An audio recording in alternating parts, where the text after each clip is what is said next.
Hi, this is Frankie, and welcome to a next episode of Real Talk. I'm Frankie from the Miracle Pianist Show, and today I'm going to share with you another thing that made me successful.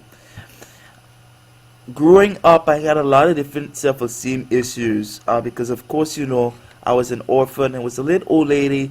After going from house to house, not feeling settled, not feeling wanted, always feeling rejected, that I found that I had value. I found and discovered that I had worth. That I was meaningful to somebody, and I had something to offer.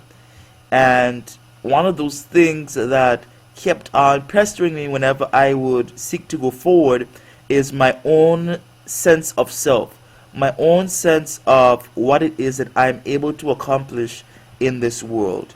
You look on television. Now I've been on television. You heard on the radio. I've been on the radio now, but you look on those things before you get on them, and you say, "Hey, these guys are so special," or you may even say, "These guys are not as good as I am." But for some strange reason, you don't know how you can do the very same thing.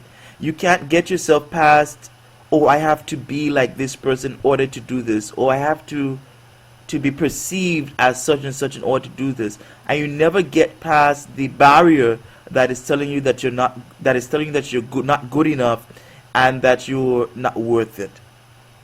But the truth is you are. And that's one of the things that I struggled with for a long time, is determining my sense of worth. My self-worth was so low that people could trample over me, and I guess it had a lot to do with my upbringing. But what I discovered is what I want you to discover, and that is your sense of worth does not come from your circumstances, and for the large part, your sense of worth comes from the value that you as an individual are able to bring to the marketplace. Your value that you're able to bring to the marketplace, and you may not see that value until you come to the understanding that you were created for something greater. And from the time that you understand that you were created for something greater, you begin to look for your value. I had to look. I had to look and search for my value, because it wasn't easy growing up the way that I did. It wasn't easy trying to figure things out on my own, but I had to. I had to discover my value. And I had to go back to the premise that I had to be created for something greater. If it was that I had all of these desires, if it was that I had all these plans and visions deep on the inside of me, it must mean that they must come from a source, or from a source that it's bigger than what it is that I presently see. And if I could have those visions, that means that I was created for something greater. And if you look at your life and you're seeing visions that are greater than your present circumstances, it simply means that you were created for something greater. Everything starts and ends on an idea, and an idea whose time has fully come. I've heard it said that there's nothing as powerful as an idea whose time has fully come. And so what is it you have to understand is, if you are having ideas, it means that there is a possibility for creation.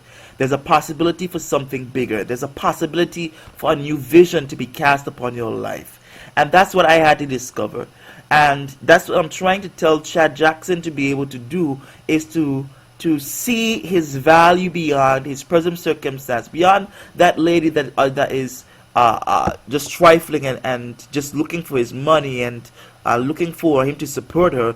Beyond that, you have to see your value. And you see your value when you come to the place where you understand that you were created for much more.